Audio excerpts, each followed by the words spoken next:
Soyez les bienvenus ce matin. On est heureux parce qu'on va passer un moment dans la présence du Seigneur. Et puis, on va se laisser conduire. On va avoir des chants avec une louange qui va nous amener à ouvrir la bouche, à glorifier notre Roi, notre Seigneur. Et ensuite, on va entendre le message de la parole de Dieu. Alors que le Seigneur vous bénisse ce matin.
Oui, je renonce à tous mes faux semblants.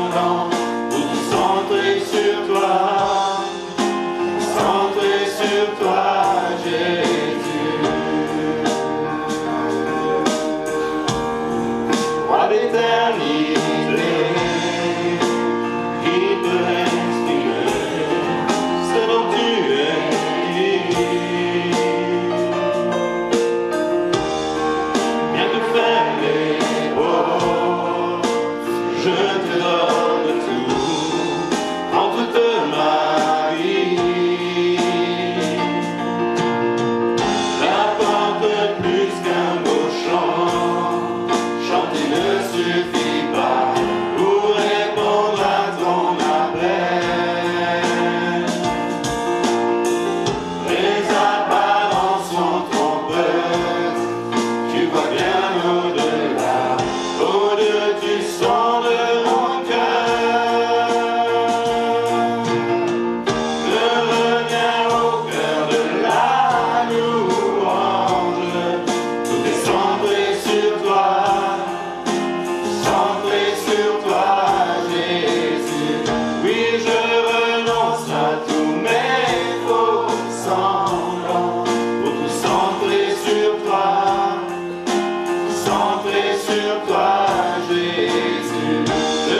Ce matin, j'aimerais prendre un sujet avec vous, sujet que je trouve très important, qui a été prêché, on va dire très souvent, il y a très longtemps.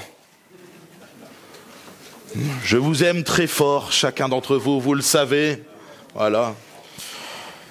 Il s'agit de l'autorité du chrétien. J'ai commencé à aborder l'autorité du chrétien il y a quelques semaines en arrière, en janvier. En fait, l'autorité nous venait de Jésus. Et du coup, j'ai expliqué ce qu'on pouvait faire. Maintenant, j'aimerais mettre le doigt sur ce que ça implique. Nous avons tous une autorité au-dessus de nous. Bon, c'est comme ça. La dernière fois, j'avais justement abordé, j'avais pris le thème de la police.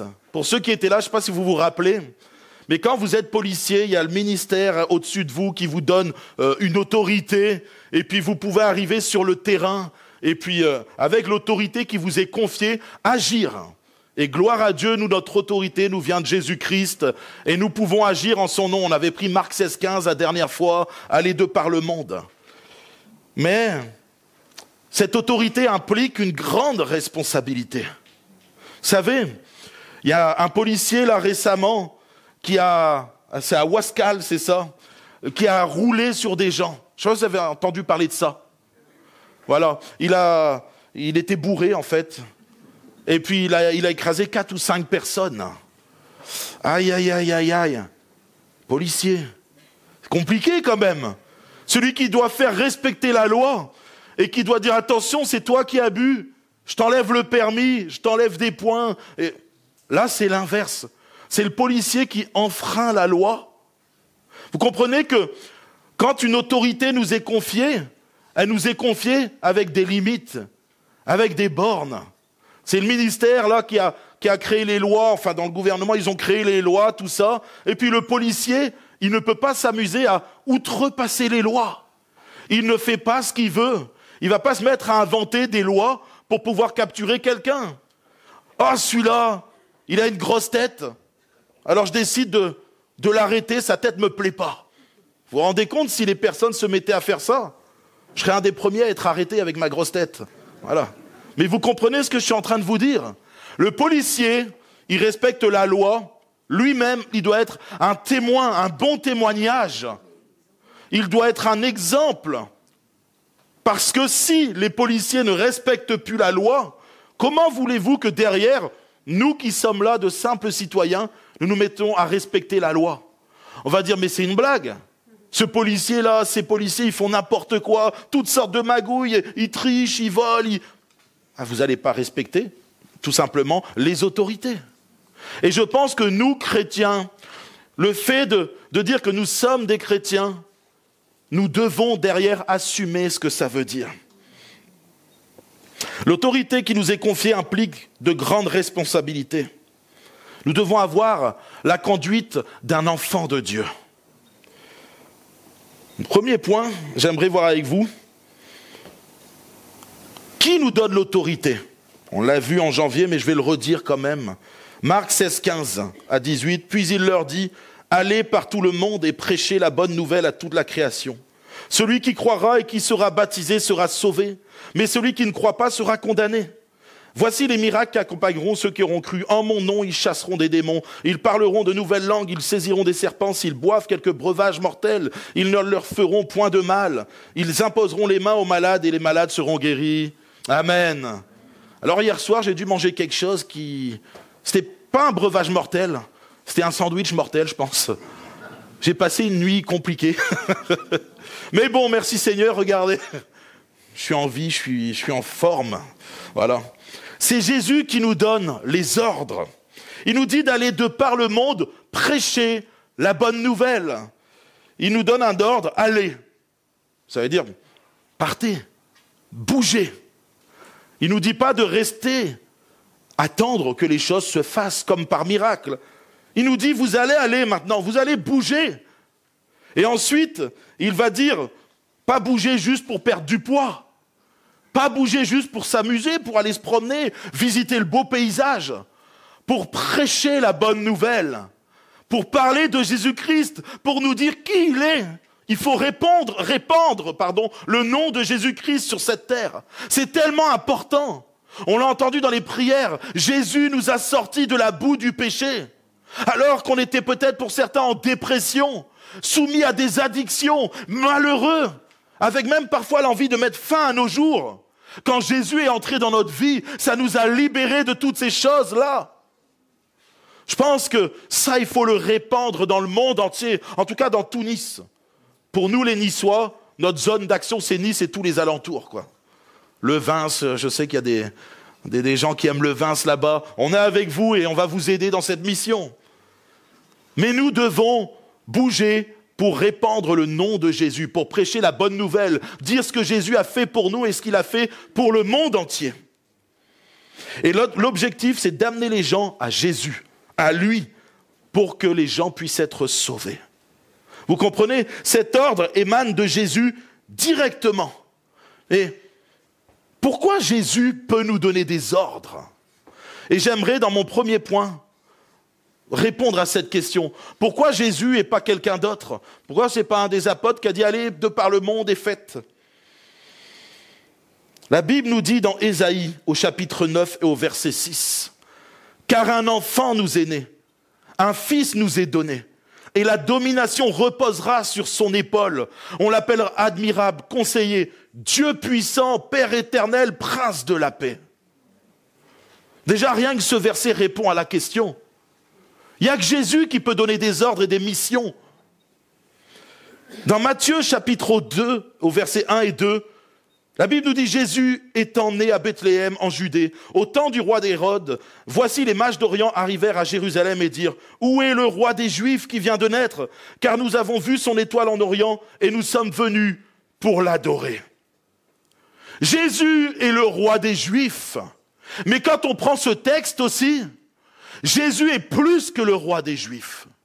Quand on regarde, c'est des mages qui viennent d'Orient, des scientifiques, des gens qui viennent d'ailleurs. Ils ont une autre coutume, ils ont d'autres façons de vivre, ils ne sont même pas juifs. Mais ils disent, nous aussi nous venons pour l'adorer. Le fait qu'ils disent ça montre que déjà, Jésus est plus que le roi des Juifs. Dans Jean au chapitre 18 au verset 35 à 37, Pilate répondit, « Moi, suis-je juif? Ta nation et les principaux sacrificateurs t'ont livré à moi. Qu'as-tu fait? Mon royaume n'est pas de ce monde, répondit Jésus. Si mon royaume était de ce monde, mes serviteurs auraient combattu pour moi afin que je ne fusse pas livré aux Juifs. Mais maintenant, mon royaume n'est point d'ici-bas. Pilate répondit, tu es donc roi? Jésus répondit, tu le dis, je suis roi. Je suis né, je suis venu dans le monde pour rendre témoignage à la vérité. Quiconque est de la vérité, écoute ma voix. Jésus est le roi. Et j'aime entendre ça, j'aime le dire. Jésus est notre roi. Amen ou pas amen? Qui pense que Jésus est son roi ce matin? On est d'accord? Il est le roi. Jésus est le roi. Et il faut le rappeler dans notre époque où nous sommes parfois insoumis, rebelles. Nous n'aimons pas l'autorité. Jésus est le roi. La Bible nous dit qu'il n'est pas le roi seulement des Juifs. Jésus le dit lui-même, mon royaume n'est même pas d'ici-bas. Mon royaume est plus bas qu'un peuple, qu'une nation. Je suis le roi d'un royaume spirituel. Et nous sommes les citoyens de ce royaume. Nous, les chrétiens, nous appartenons au royaume de Dieu. Est-ce que vous êtes d'accord avec ça? J'aimerais ce matin juste remettre Jésus à la place qui lui est due. Jésus n'est pas simplement, excusez-moi l'expression, un pote. Parce qu'aujourd'hui, bien souvent, on a l'impression que Jésus, c'est un pote. Et on se met au même rang que lui. Ah, Jésus, mais t'inquiète. Oui, Jésus est mon ami, ça oui, la Bible dit. Mais pas mon ami comme j'aurais des amis dans le monde où on est, vous savez, à égalité. Moi, j'ai plein d'amis. Dans cette église, j'espère avoir des amis. Alléluia, gloire à Dieu. C'est bon. Je ne suis pas encore à la phase de la lapidation. Jésus est notre ami, mais il est notre roi. Et j'aimerais ce matin qu'on puisse garder ça en tête et jusqu'à la fin de nos jours. Jésus est notre roi. Et c'est quelque chose qui est fondamentalement important dans la vie du chrétien. Parce que si Jésus n'est pas ton roi, alors tu n'es pas un enfant de Dieu. J'en vois un peu ce matin. J'ai pas dormi beaucoup et vous savez, quand je dors pas beaucoup, je suis plus vif. Dans la Bible, Apocalypse chapitre 17, verset 14, il est dit, ils combattront contre l'agneau et l'agneau les vaincra parce qu'il est le Seigneur des seigneurs et le roi des rois. Et les appelés, les élus et les fidèles qui sont avec lui les vaincront aussi. Gloire à Dieu, Jésus est le roi tout-puissant. Jésus est celui qui va vaincre les nations, ceux qui vont se soulever contre les enfants de Dieu, contre ses enfants. Il est le roi. Et il est le roi vainqueur. Il a vaincu, il vaincra encore. Et ce qui est important, c'est que nous, les élus, nous les saints, nous les enfants de Dieu, nous allons vaincre avec lui. Un autre texte, je vous ai dit ce matin, j'aimerais asseoir la royauté de Dieu, de Jésus, dans cette église. Je sais que c'est déjà le cas, mais je veux qu'on le réaffirme à nouveau. Jésus est le roi de Bois-Lève. Jésus est le roi de Nice. Ah, l'amen est moins fort là. On va faire en sorte que Jésus soit le roi de Nice. On va prêcher Jésus-Christ avec de l'amour. Apocalypse chapitre 19. Ça, c'est un de mes textes préférés. Aïe, aïe, aïe, aïe, aïe. Apocalypse 19, versets 11 à 16. Puis je vis le ciel ouvert et voici parut un cheval blanc. Celui qui le montait s'appelle fidèle et véritable. Et il juge et combat avec justice. On a entendu ce matin la justice. Ses yeux étaient comme une flamme de feu. Sur sa tête étaient plusieurs diadèmes. Il avait un nom écrit que personne ne connaît si ce n'est lui-même. Il était revêtu d'un vêtement teint de sang. Son nom est la parole de Dieu. Les armées qui sont dans le ciel le suivaient sur ses chevaux blancs, revêtus d'un fin lin blanc pur. De sa bouche sortait une épée aiguë pour frapper les nations. Il les pètera avec une verge de fer, et il foulera la cuve du vin de l'ardente colère du Dieu Tout-Puissant. Il avait sur son vêtement et sur sa cuisse un nom écrit, Roi des rois et Seigneur des seigneurs. Amen. Moi, ça bouillonne en moi quand je lis ça. Jésus est mon roi. Oui, il est mon sauveur, mais il est mon roi également. Oui, il est mon ami, mais il est mon roi. Et j'aimerais ce matin qu'on puisse affirmer ça dans nos vies et dans nos cœurs. Jésus est notre roi. Et ça implique des choses derrière. Quand on a un roi, ça veut dire qu'on est des serviteurs. Si on est citoyen du royaume de Dieu, c'est que Jésus est notre roi, ce qui implique que ses lois s'appliquent pour nous. Les lois du royaume de Dieu. Vous êtes d'accord avec ça? Allez, un petit dernier pour la route. Vous êtes d'accord ou pas? Alléluia, ce matin, je suis en feu quand on parle de Jésus comme un roi. Philippiens 2, chapitre 5 à 11. Ayez en vous les sentiments qui étaient en Jésus-Christ, lequel, existant en forme de Dieu, n'a point regardé comme une proie à arracher d'être égal à Dieu. Rien que ça nous montre qui est Jésus-Christ. Mais s'est dépouillé lui-même en prenant une forme de serviteur, en devenant semblable aux hommes, et, ayant paru comme un simple homme, il s'est humilié lui-même, se rendant obéissant jusqu'à la mort, même jusqu'à la mort de la croix. C'est pourquoi aussi Dieu l'a souverainement élevé et lui a donné le nom qui est au-dessus de tout nom, afin qu'au nom de Jésus, tout genou fléchisse dans les cieux, sur la terre et sous la terre, et que toute langue confesse que Jésus-Christ est Seigneur, à la gloire de Dieu le Père. Amen.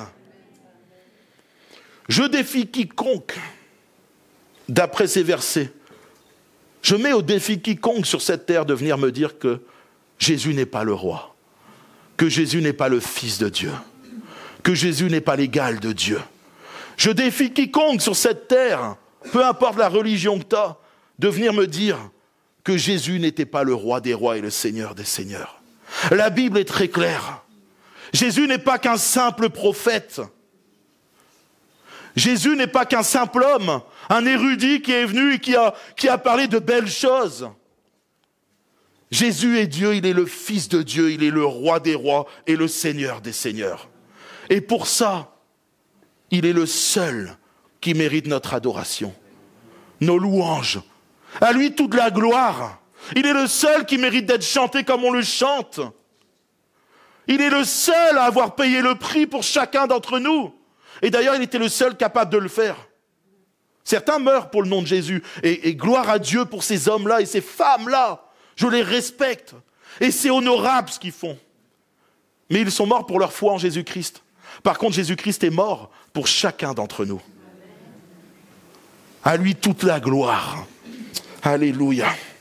Je pense que Jésus a créé son royaume. Et il a racheté, il s'est, on va dire, créé des serviteurs par son sang précieux. Et j'aimerais qu'on n'oublie jamais ça. Le sang de Jésus nous permet d'être citoyens de son royaume. Mais j'aimerais vous rappeler que c'est son royaume. C'est-à-dire que nous ne sommes pas des rois. Il n'y a qu'un seul roi dans le royaume de Dieu. Il n'y a pas de reine non plus. Jusqu'à preuve du contraire, Jésus n'a pas d'épouse à part l'Église. On peut dire à la limite, allez, par extrapolation, l'Église est une reine parce qu'elle va épouser le roi des rois. À la limite, je vous l'accorde. Mais il n'y a pas de petit roi et de petite reine. On est d'accord avec ça? On n'est pas là pour se créer de nouvelles lois dans ce royaume. On n'est pas là pour faire ce qu'on veut. La Bible dit que Jésus, dans son royaume, a quand même trouvé bon de nous donner des tâches différentes. Et ça, c'est excellent. Dans 1 Corinthiens chapitre 12, versets 27 et 30, la Bible nous dit « Vous êtes le corps de Christ et vous êtes ses membres, chacun pour sa part. Et Dieu a établi dans l'Église premièrement des apôtres, secondement des prophètes, troisièmement des docteurs, ensuite ceux qui ont le don des miracles, ceux qui ont le don de guérir, de secourir, de gouverner, de parler diverses langues. Tous sont-ils apôtres? Tous sont-ils prophètes? Tous sont-ils docteurs? Tous ont-ils le don des miracles? Tous ont-ils le don de guérison? Tous parlent-ils en langue? Tous interprètent-ils? » Bien sûr que non, nous sommes tous différents dans ce royaume.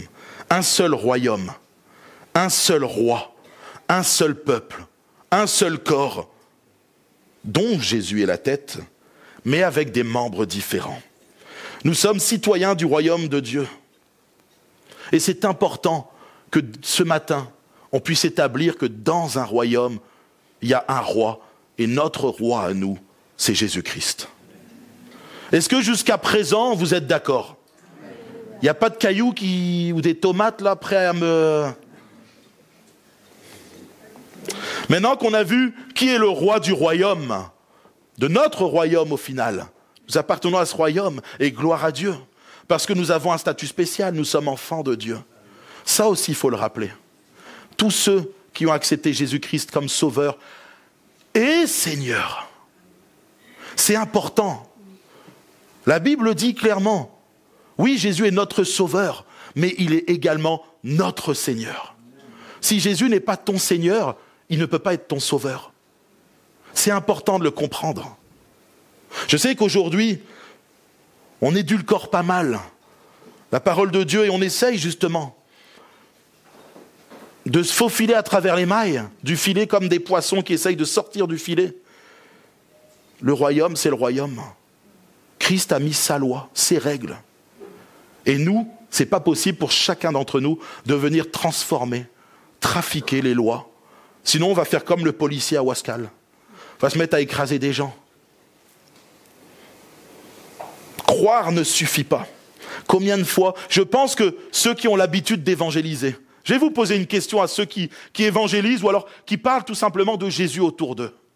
Qui a déjà entendu « Ah, moi c'est bon, je suis croyant. Je suis croyant mais non pratiquant. » Vous l'avez déjà entendu ça? Et c'est comme si les gens ils brandissaient une carte en disant ça, c'est « Regarde, j'ai mon accréditation. Je crois et c'est bon maintenant. » Mais je ne vais pas à l'église, ça ne m'intéresse pas de vivre comme un chrétien en fait. Tu lis ta Bible, non, je suis croyant, c'est suffisant. Il y en a beaucoup. Je vous dis parce que la semaine dernière ou la semaine d'avant, j'ai eu quelqu'un qui me l'a sorti encore. Qui m'a dit, hop, il m'a sorti sa carte, je suis croyant. Et je dis, c'est bien d'être pratiquant aussi. C'est ce qui te permet d'être sauvé. Jacques chapitre 2, verset 19 dira, tu crois qu'il y a un seul Dieu, tu fais bien. Les démons le croient aussi. Et ils tremblent. Vous voyez, croire ne suffit pas. Il faut vivre. Il faut pratiquer, mettre en pratique la parole de Dieu. Ah là là, Jacques, dans son épître, ira même jusqu'à dire que si tu crois, mais qu'il n'y a pas d'œuvre, il n'y a rien qui s'accomplit derrière, ta foi est inutile, elle est morte. Waouh, c'est violent d'entendre ça. Mais pourtant, c'est la vérité. Il ne suffit pas de croire en Dieu ou de croire en Jésus-Christ. La Bible nous dit qu'il faut aller plus loin. Parce que la foi produit des œuvres. Parce que la foi produit l'envie de servir Dieu. La foi produit l'envie de témoigner de qui est Jésus et de ce que Jésus a fait dans nos vies. Je parlais de ça ce matin quand on était à la prière avec certaines et certains. Certaines, je ne sais plus. Bon, peu importe. Il y avait des chrétiens, des enfants de Dieu appartenant au royaume de Dieu. Et on priait, et à la fin, je leur dis, moi, quand je me suis converti, ça a été instantané. Ma femme, c'est pareil. Pour moi, j'ai compris, à 27 ans, le jour où je me convertis, j'ai compris que Jésus était le roi. Je l'ai compris. Je ne peux pas vous dire pourquoi. Ça a été peut-être une révélation du Saint-Esprit. Ça a été même une révélation du Saint-Esprit, ça n'a pas été autre chose. Mais j'ai compris que Jésus était mon roi.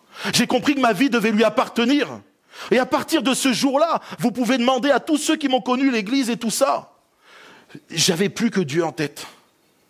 Et vous savez, ça fait 13 ans maintenant, j'ai toujours que Dieu en tête. Certains vont me dire, mais aujourd'hui tu es pasteur. Ah mais quand je me suis converti, je n'étais pas pasteur. Vous savez ce que je faisais? On était dans une sorte de petite communauté chrétienne, et il y avait une église en plein milieu qui était tout le temps ouverte. Et moi, ce que j'aimais bien faire, j'allais en cachette nettoyer les toilettes de l'église. Ça ne donne pas envie, c'est pas folichon, je vous l'accorde. Mais j'étais heureux de le faire. Je faisais pour mon Dieu. Et j'aimais bien, c'est quand les gens disaient « Ah mais c'est bizarre, les toilettes, ils sont propres, ils ont été faits. Mais qui a fait ça ?» Moi, j'étais tout fier, je disais rien. J'étais fier, j'étais là. C'est pour toi, mon Dieu. C'est pour toi. Et il y avait des choses à faire. J'avais toujours... il manquait des produits d'entretien. J'y allais. Fallait que... Et personne... J'avais pas besoin d'aller le dire. J'étais tellement heureux. Jésus était mon roi. J'avais compris que l'église dans laquelle j'étais, c'était pour la gloire de Jésus, mon roi. Et tout tournait autour de Jésus. Je me rappelle... j'étais chaud. Hein. Je travaille dans cette œuvre chrétienne. À un moment, ils m'embauchent. Et puis, il y avait des gens qui n'étaient pas chrétiens. Ah, les pauvres. J'étais ASH. Vous savez ce que c'est? Agent service hospitalier. Je refaisais les lits, le nettoyage. Et on était 2 par chambre. Et dès qu'ils n'étaient pas chrétiens, « Oh, tu sais pas ce que Jésus a fait dans ma vie, entre 2 coups de balai comme ça. Ah, il m'a sauvé. J'étais alcoolique, Les gens ils me regardaient comme ça. Fallait que je dise ce que Jésus avait fait pour moi.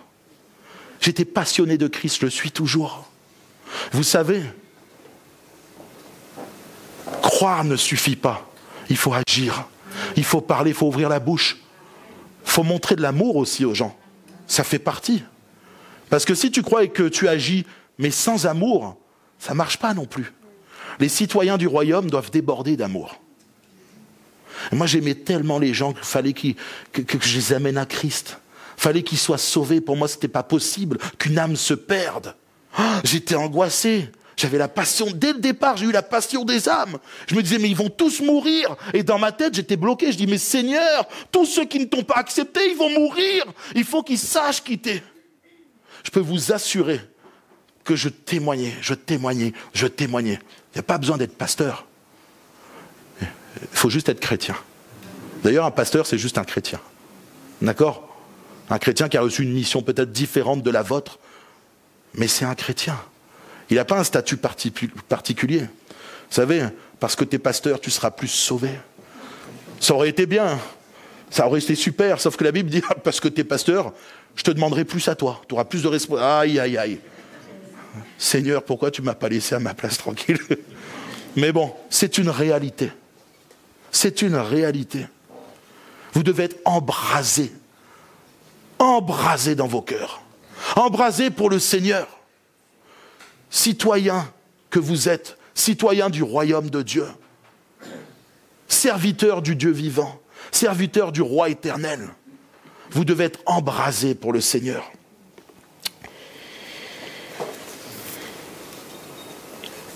Matthieu chapitre 25, ça va, il est encore très tôt. Vous êtes d'accord avec moi? Il est très tôt ou le ventre commence à gargouiller là? Je vais aller vite. Matthieu chapitre 25, versets 14 à 33. Dans le royaume de Dieu, on ne fait pas ce qu'on veut. C'est important aussi de se le rappeler. Parce que ça implique d'agir, de mettre en œuvre, de se bouger, comme Jésus a dit, allez de par le monde. Il en sera comme d'un homme qui, Matthieu 25, 14, 33, il en sera comme d'un homme qui, partant pour un voyage, appela ses serviteurs et leur remit ses biens. Il donna 5 talents à l'un, 2 à l'autre et 1 au troisième, à chacun selon sa capacité, et il partit. Aussitôt, celui qui avait reçu les 5 talents s'en alla, les fit valoir, et il gagna 5 autres talents. De même, celui qui avait reçu les 2 talents en gagna 2 autres. Celui qui n'en avait reçu qu'un alla faire un creux dans la terre et cacha l'argent de son maître. Longtemps après, le maître de ses serviteurs revint et leur fit rendre compte.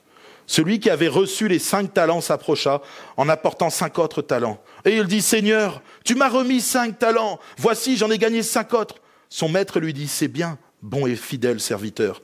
Tu as été fidèle en peu de choses, je te confierai beaucoup. Entre dans la joie de ton maître. » Celui qui avait reçu les 2 talents s'approcha aussi et il dit, « Seigneur, tu m'as remis 2 talents, voici, j'en ai gagné 2 autres. » Son maître lui dit, « C'est bien, bon et fidèle serviteur. Tu as été fidèle en peu de choses, je te confierai beaucoup. Entre dans la joie de ton maître. » Celui qui n'avait reçu qu'un talent s'approcha ensuite et il dit, « Seigneur, je savais que tu es un homme dur qui moissonne où tu n'as pas semé et qui amasse où tu n'as pas vanné. J'ai eu peur et je suis allé cacher ton talent dans la terre. Voici, prends ce qui est à toi. » Son maître lui dit, « Serviteur méchant et paresseux, tu savais que je moissonne où je n'ai pas semé et que j'amasse où je n'ai pas vanné. Il te fallait donc remettre mon argent au banquier et, à mon retour, j'aurai retiré ce qui est à moi avec intérêt. Ôtez-lui donc le talent et donnez-le à celui qui a 10 talents. Car on donnera à celui qui a et il sera dans l'abondance, mais à celui qui n'a pas, on ôtera même ce qu'il a. Et le serviteur inutile, jetez-le dans les ténèbres du dehors, où il y aura des pleurs et des grincements dedans. Lorsque le Fils de l'homme viendra dans sa gloire, avec tous les anges, il s'assiera sur le trône de sa gloire. Toutes les nations seront assemblées devant lui. Il séparera les uns d'avec les autres, comme le berger sépare les brebis d'avec les boucs. Et il mettra les brebis à sa droite et les boucs à sa gauche. Amen. C'est un beau texte et un texte très violent à la fois. On a les deux. Et c'est Jésus qui le donne. Hein. C'est pas un homme. C'est vraiment Jésus qui dit que pour les citoyens, ceux qui ont respecté les lois du royaume et qui ont agi, qu'est-ce que je rêve d'entendre ce jour où Jésus me dira « Bon et fidèle serviteur ». Vous rêvez pas de ce jour? Franchement, le jour où le Seigneur viendra nous chercher, le jour où on partira pour toujours avec lui, ce jour glorieux que tous les chrétiens attendent depuis tellement longtemps. Bon et fidèle serviteur. Oh, ces paroles sortant de la bouche de Jésus, ça va être quelque chose d'extraordinaire. Ça va être une réjouissance extrême, magnifique. Mais pour certains, ça va être autre chose. Serviteurs paresseux et méchants. Oh, Seigneur. Vous savez, on ne peut pas faire ce qu'on veut dans le royaume de Dieu. On ne peut pas faire ce que bon nous semble, se créer de nouvelles lois, de nouvelles choses, et s'amuser à dire, bon, bah c'est bon, moi c'est bon, j'ai vu ça. Vous savez, ça fait plusieurs fois maintenant que j'entends les gens me dire, et je parle de chrétiens, je ne parle pas des gens dans la rue. Les gens dans la rue, ils font ce qu'ils veulent. Ils ont envie de vivre leur vie, ben, qu'ils vivent leur vie. Je parle là, je m'adresse aux chrétiens ce matin. J'ai tellement entendu de chrétiens me dire, mais moi c'est bon, je valide ça. Pour moi c'est bon. Ah bon, comment ça? Oui, moi, je me base sur mon expérience. Et je leur dis, mais que dit la Bible? Parce que la Bible, c'est quand même notre code de la route à nous. Est-ce que ce que tu penses et ce que tu dis est en conformité avec la parole de Dieu? Et il y a des gens de plus en plus qui me disent « Non, ça, non, moi j'ai vu ça, un tel, j'ai vu que ça marchait là-bas, donc c'est bon. » Les gens, aujourd'hui, acceptent ou valident tout et n'importe quoi, sans vérifier si c'est conforme à la parole de Dieu. Je vous ai dit que les lois, ce n'est pas nous qui les faisons. Elles sont déjà établies. C'est Jésus qui les a établies. Ces commandements, ces lois, tout est déjà mis en place.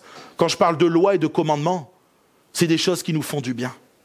Alors je vais vous dire, avant, moi j'étais sans foi ni loi. Quand j'étais vraiment pas au Seigneur, je faisais ce que je voulais de ma vie. Personne ne devait me dicter quoi que ce soit.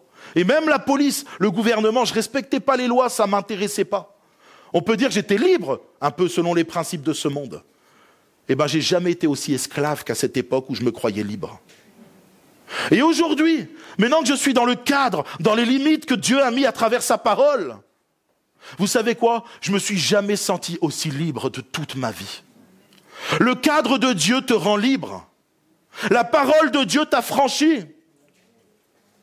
Il ne faut pas croire qu'en suivant les lois qui sont dans la parole de Dieu, les commandements que Jésus nous a donnés, on va être comme esclave, on va se sentir mal, comme contraint.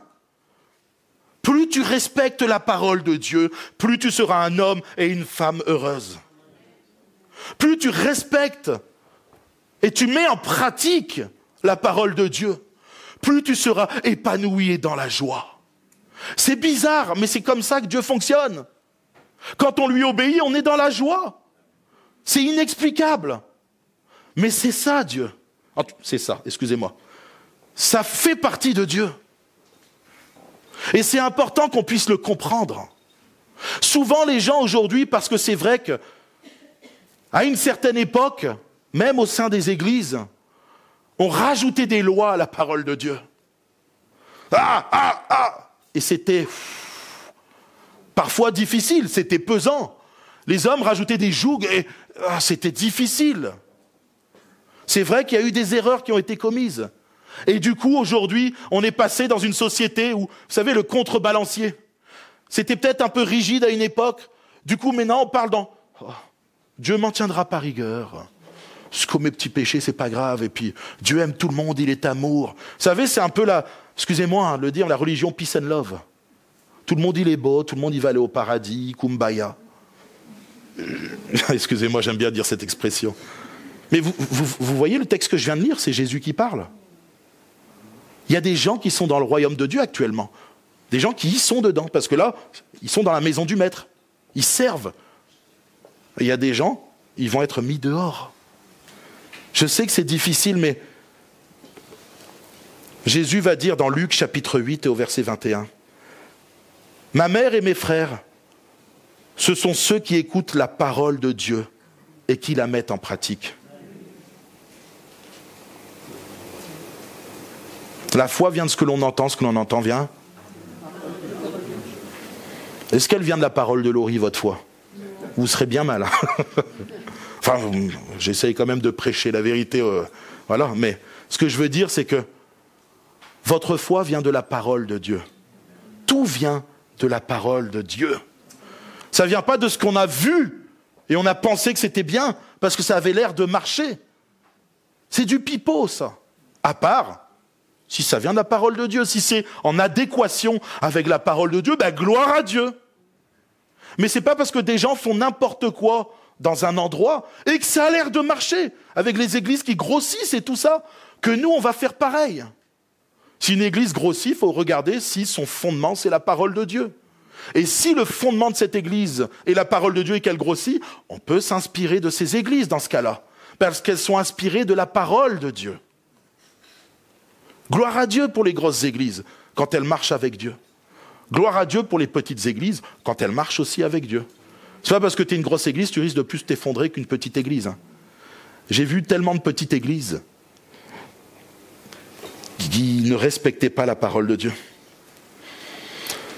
Ce serviteur dans ce royaume-là, dans ce texte qu'on a pris, il a fait ce qu'il voulait. Ce qu'il a pensé bon, parce qu'il a eu peur, parce que, peu importe la raison, il a fait ce qu'il désirait. Et il a été sorti du royaume de Dieu. Là où il y a les pleurs et les grincements de dents, parce qu'il avait fait ce qu'il voulait. Vous voyez les autres, Dieu leur confie quelque chose, ils se mettent à l'œuvre. Il le fait de bon cœur, ils y vont. Et ils sont heureux. Et ça porte du fruit.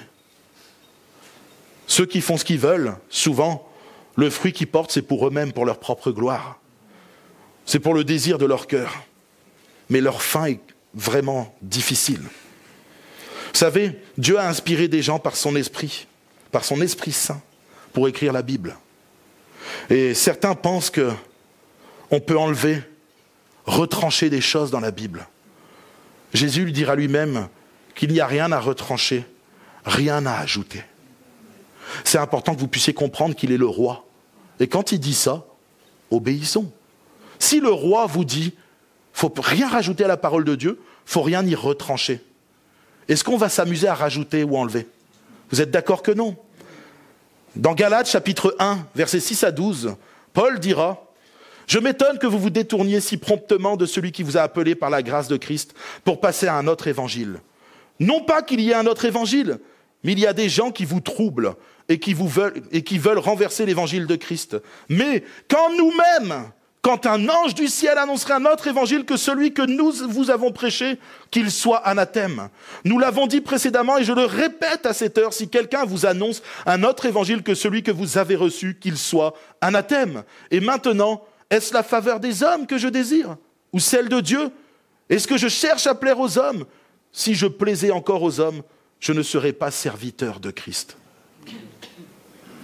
Il y aurait beaucoup à dire sur ce texte, sur ce sujet-là.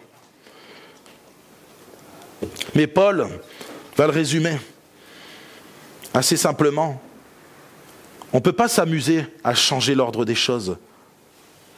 On ne peut pas s'amuser à changer les lois que le roi a mis en place. Sinon, il y a un désordre. Sinon, les gens s'écartent. Imaginez-vous une chemin de voie de fer. Qui travaille dans les trams? Il y a quelqu'un qui travaille dans les trams ce matin? Qui? Quelqu'un? Non, personne. Dommage, j'aurais pu lui demander c'est quoi la largeur du rail, là. Parce qu'il roule bien sur quelque chose, tu sais, il y a des rails. Allez, on va dire au hasard, 70, 80, 1 mètre, 2 mètres, 1 mètre, allez, 1 mètre de large. Tout roule bien. Quand c'est 1 mètre de large, nickel. 1 mètre 1, ça commence à faire du bruit bizarre. 1 mètre et 2 cm, 3 cm, 4. Au bout d'un moment, il déraille. Ça crée des accidents, sans doute des morts, des blessés. C'est la même chose avec la parole de Dieu.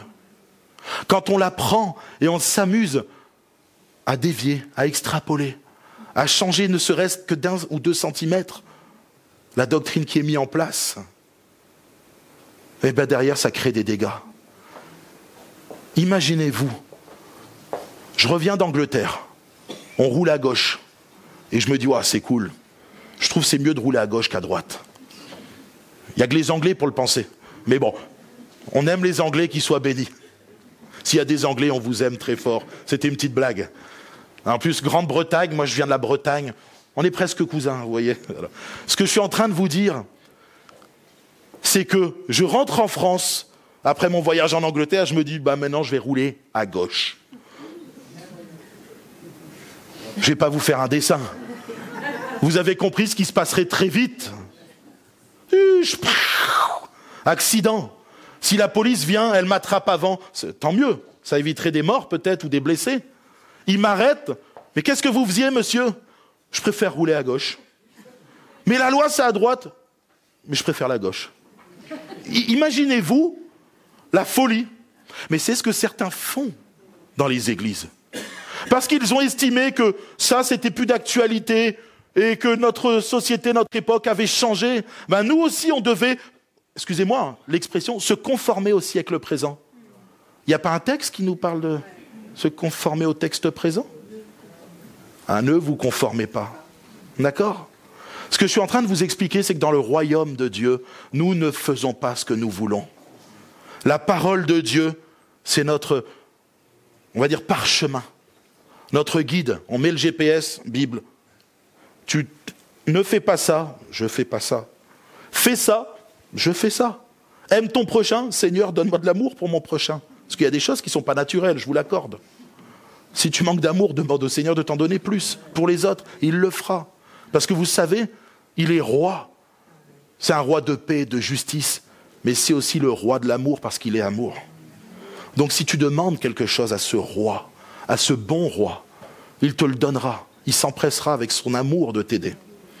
Ma sœur qui a prié tout à l'heure, Jésus va exaucer ta prière. Je te le dis, et on va prier pour toi avant que tu partes. D'accord? Afin que la puissance du Saint-Esprit, la puissance du roi des rois, vienne répondre à ta prière, vienne ôter ce qui t'empêche d'être pleinement heureuse et pleinement en Christ. Alléluia. Quand on respecte les lois du royaume, le roi nous couvre de son amour, de sa bénédiction. Alors, je ne vous dis pas que vous allez être riche demain parce que vous respectez les lois du royaume. Ça, c'est l'évangile de prospérité. Je ne suis pas là pour vous dire que parce que vous êtes citoyen du royaume, vous pouvez faire ce que vous voulez. Et puis, Dieu est tellement amour. Ça, c'est pas le royaume. Ça, c'est je ne sais pas comment appeler, l'ultra-grâce ou toutes ces choses-là. Ouais. La conclusion de tous les textes qu'on a lus, après il y aura la deuxième conclusion. Vous savez que je fais 2 ou 3 conclusions avant de finir un message. Soyons fidèles dans ce que le Seigneur nous demande et nous confie, pour qu'il soit fier de nous le jour où il reviendra nous chercher, et que de ses lèvres nous puissions entendre « bon et fidèle serviteur ». Parce que tu as été fidèle en peu de choses, je te confie beaucoup, je te confierai autre chose. Vous avez envie d'entendre ça quand Jésus reviendra? Bon, je ne vais pas dire qui n'a pas envie d'entendre ça, parce que on prie pour toi aussi tout de suite. Mais en réalité, je sais que c'est un message qui est de moins en moins d'actualité que je viens de vous prêcher ce matin. Parce qu'aujourd'hui, pullulent de partout des églises qui s'autoproclament églises modernes, etc. Et qui, sans le faire exprès parfois, parce que vous savez, quand on change la loi du royaume, le seul à pouvoir le faire, c'est Jésus. Il est le roi, c'est lui qui a mis les lois, c'est lui qui doit les changer s'il doit les changer. Et il a dit que jusqu'à qu'il revienne, pas un seul iota ne passera. Donc ne changeons rien. Par contre, pour ceux qui le font,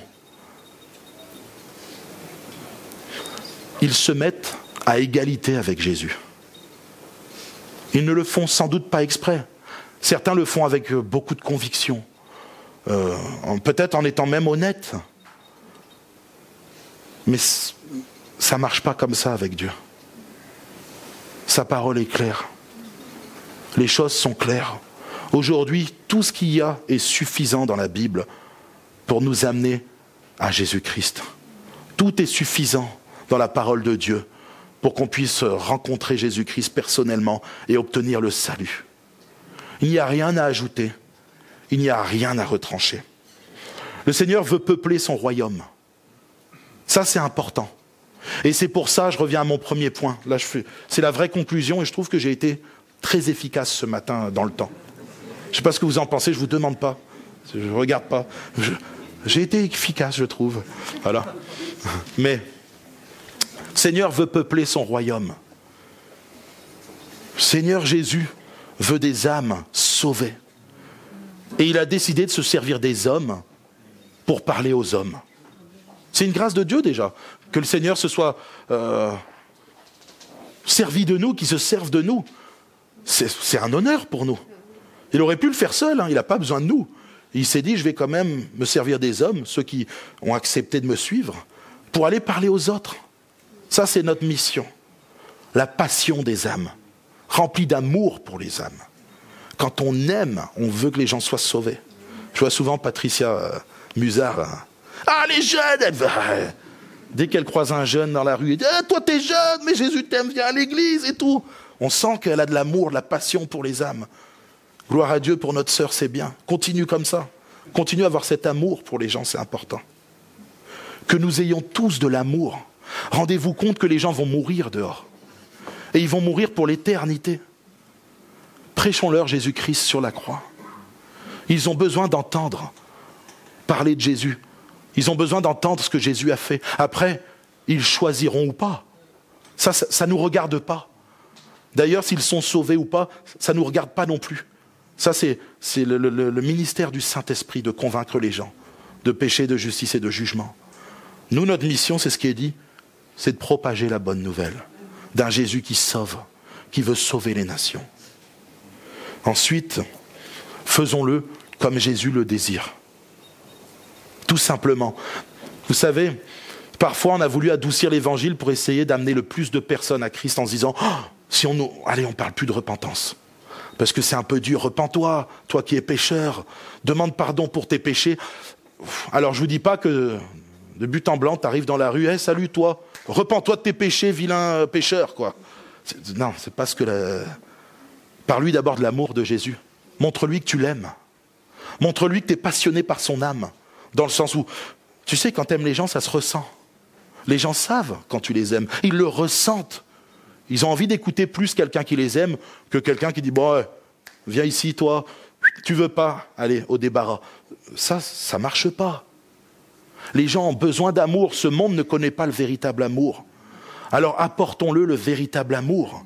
Mais quand tu aimes les gens, tu leur dis la vérité. Si tu aimes les gens, tu leur dis que pour être sauvé, il faut se repentir. Il faut demander pardon pour ses péchés. Et il faut changer de vie. C'est important.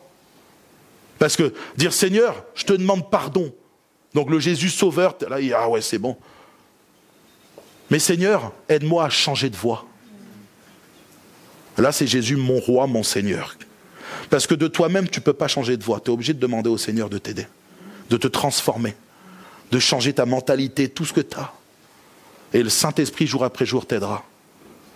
Alors ce matin, simplement, j'aimerais qu'on puisse fermer les yeux. Seigneur mon Dieu, je veux te prier pour notre Église. Et je veux te demander pardon personnellement, Seigneur, quand je n'ai pas fait ta volonté. Quand j'ai fait ma propre volonté plutôt que la tienne. Quand j'ai pensé faire mieux que ta parole, mieux que ce que tu nous avais demandé de faire. Je te demande pardon, Seigneur, parce que j'ai été tellement imbu de ma personne sans le vouloir, croyant qu'en évitant de dire certaines choses, les gens allaient se convertir plus facilement. Guide-moi jour après jour, Seigneur. Que ton Esprit Saint vienne et me conduise dans toutes mes voies. Que tu puisses renouveler mon intelligence, afin que je puisse rester, Seigneur mon Dieu, centré sur ta parole pour savoir ce qui est bon, et non pas me conformer au siècle présent. Je te prie pour que notre Église soit une Église qui marche dans la vérité, et qui propage ta parole, non pas la parole d'un homme ou de plusieurs hommes, mais ta parole à toi, Jésus. Toi qui es notre roi. Que dans notre Église, Seigneur, nous n'oublions jamais qu'il n'y a qu'un seul roi et c'est toi. Que tu puisses, Seigneur mon Dieu, nous donner l'amour des âmes, la passion des âmes. Seigneur, même à pleurer pour les âmes, afin que nous puissions aller vers eux et leur parler de toi, Jésus, et de ce que tu as fait pour eux. Seigneur mon Dieu, donne-nous de la sagesse dans tout ce que nous faisons, dans nos paroles, nos rencontres, nos échanges, les messages du dimanche, la louange. Seigneur mon Dieu, donne-nous de la sagesse dans tout ce que nous faisons, afin que nous puissions, Seigneur mon Dieu, être comme un parfum de bonne odeur, pour ta gloire, Jésus, et ta seule gloire. Amen. Amen.